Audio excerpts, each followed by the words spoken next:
Ibu. Kami kebetulan kemarin tanggal 15 sampai 18 ada pelatihan ya untuk guru BK, dan saya akan memberikan sedikit atau berbagi apa yang saya dapatkan di pelatihan saya kemarin ya. Akan mengenalkan 7 jurus BK untuk pembelajaran yang terbaru. Jadi yang pakai jurus-jurus sekarang bukan silat aja Bapak Ibu ya. BK sekarang juga pakai jurus. Ada 7 jurus, dan kebetulan kami kemarin waktu di Jambi setiap kali pembelajaran satu jurus kami dikasih kenang-kenangan seperti ini. Nah, jadi kayak belajar apa ya? Kayak anak kita dikasih kartu kayak gitu. Nah, untuk penyemangat kami ini ada kartunya. Setiap kali selesai satu jurus kami dikasih satu kartu sampai 7 jurus. Nah, next ini ada 7 jurus BK yang akan saya kasih sedikit kepada Bapak Ibu guru untuk di sekolah kita ya. Nah, yang pertama itu ada jurus kenali potensi. Yang kedua, kelola emosi. Yang ketiga, tumbuhkan resiliensi. Yang keempat, jaga konsistensi. Yang kelima, jalin koneksi. Yang keenam, bangun kolaborasi. Dan yang ketujuh, menata situasi. Nah, kebetulan kami juga ada dibelajari untuk 7 lagu 7 jurus BK. Ini ada lagunya ya Bapak Ibu, dimohon berdiri, kita ikutin gerakan yang ada di video biar kita rileks. Murid mandiri dan kuat, tumbuh di lingkungan sehat, bersama guru yang hebat, penuh cinta dan bersahabat, mendidik dengan tulus, gunakan 7 jurus. Kenali potensi, kelola emosi, tumbuhkan resiliensi, jaga konsistensi dan jalin koneksi, membangun kolaborasi dan menata situasi.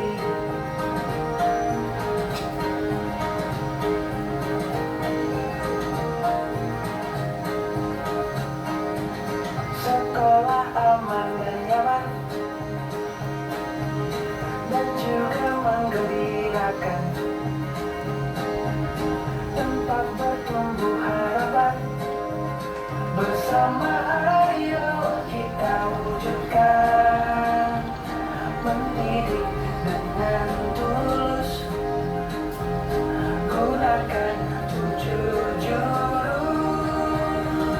Kenali potensi, kelola emosi, tumbuhkan resiliensi, jaga konsistensi dan jalin koneksi, membangun kolaborasi dan menata situasi. 7 jurus BK hebat, bersama murid melangkah tepat.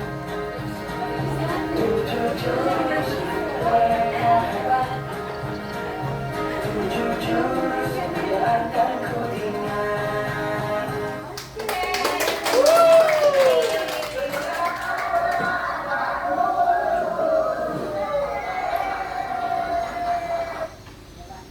Itu untuk mengendor-endorkan otot-otot yang tegang ya. Nah, next Kak.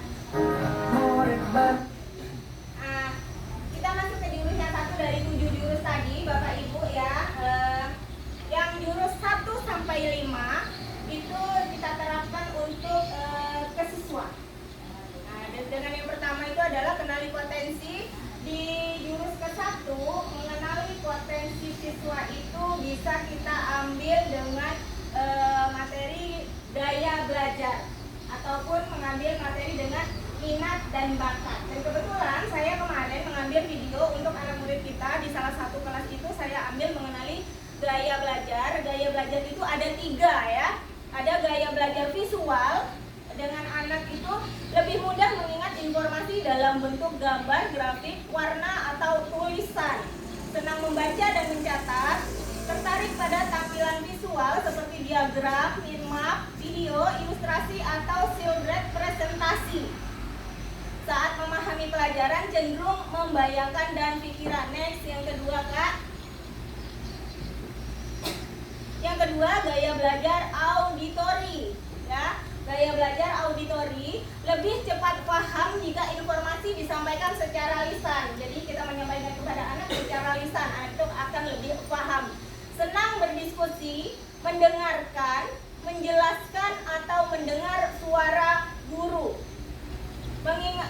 Mudah mengingat informasi yang didengar seperti lagu, cerita, atau percakapan. Dan cenderung mengulang informasi secara mengucapkan. Dan yang ketiganya, yang terakhir adalah gaya belajar kinestetik. Biasanya ini yang unik untuk anak-anak kita. Kinestetik, belajar lebih efektif dengan menyentuh, bergerak, atau melakukan langsung seperti praktek-praktek ya, pelajaran yang praktek-praktek. Yaitu suka praktek, eksperimen, atau aktivitas fisik. Mudah bosan jika hanya duduk diam terlalu lama, sering menggunakan gerakan tangan saat berbicara atau belajar. Biasanya ini anak yang selalu unik ya. Jadi dengan 3 gaya belajar ini kita bisa menerapkan kita menghadapi anak yang berkebutuhan gaya belajar kinestetik, kita sudah tahu saya harusnya seperti ini dengan anak ini, ataupun yang auditori ataupun yang visual. Nah, itulah yang jurus ke-1. Yang jurus keduanya, kelola emosi. Nah, kelola emosi.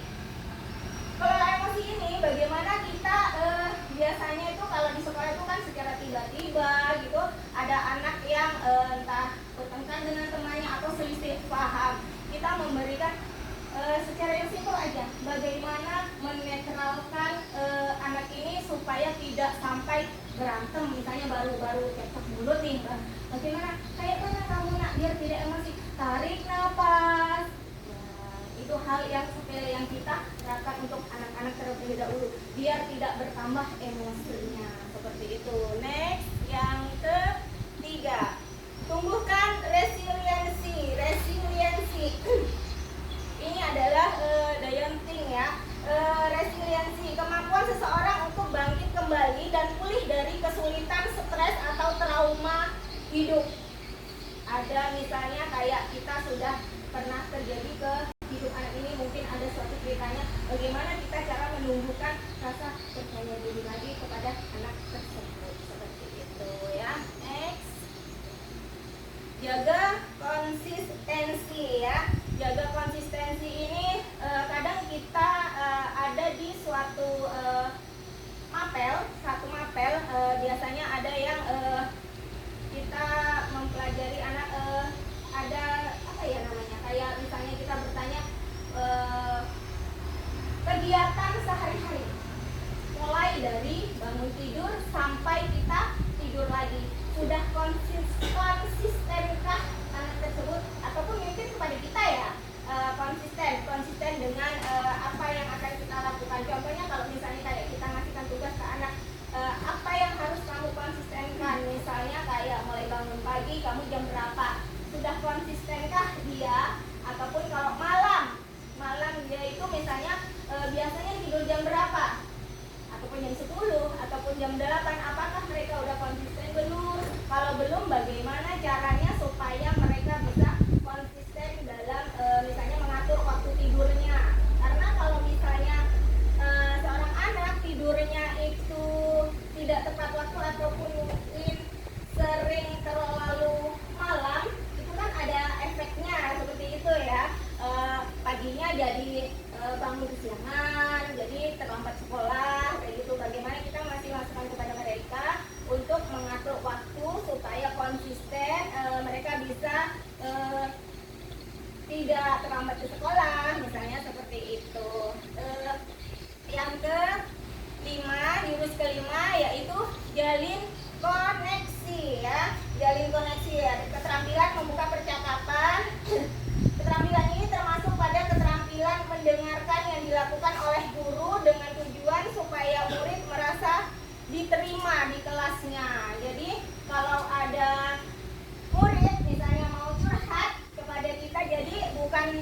murid itu curhatnya itu bukan hanya kepada guru BK ya Bu, Bapak.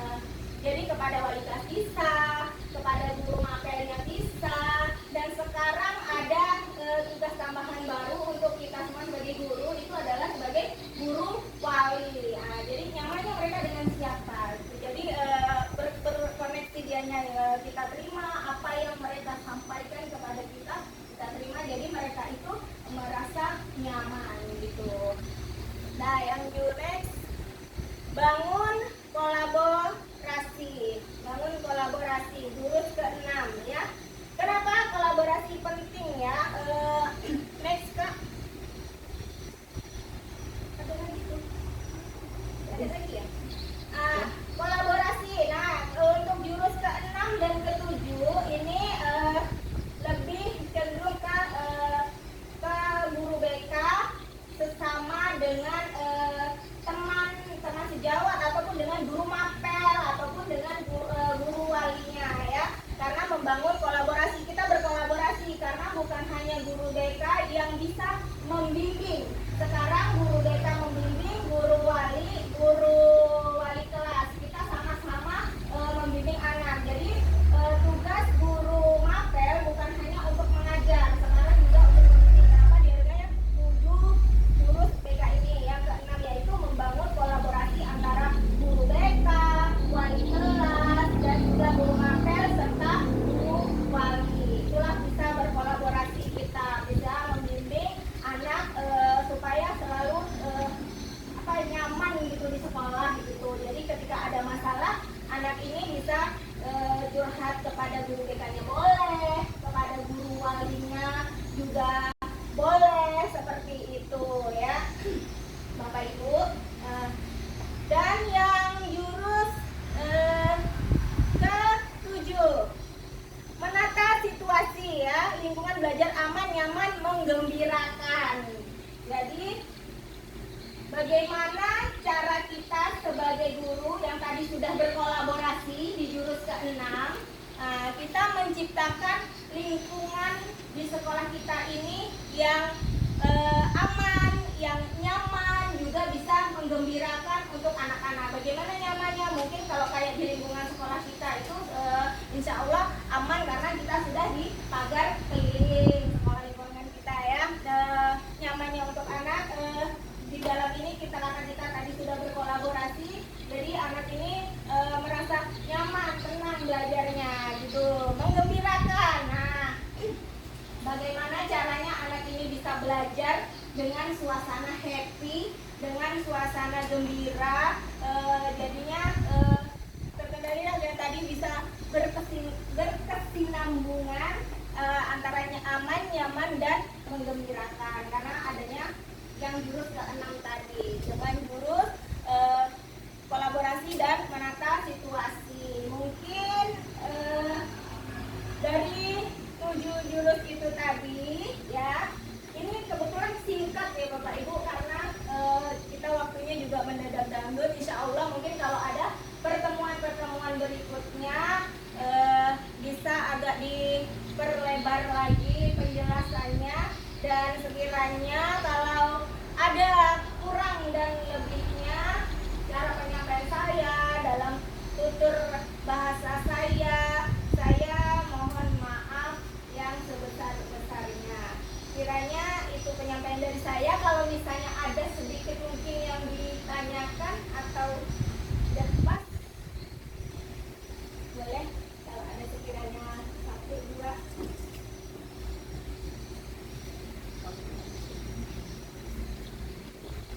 Pas ya Bapak Ibu. Jadi terima kasih atas waktunya Bapak Ibu. Inilah apa yang bekal mungkin sedikit yang saya dapat dari pelatihan 4 hari kemarin ya, mengenalkan 7 jurus BK hebat.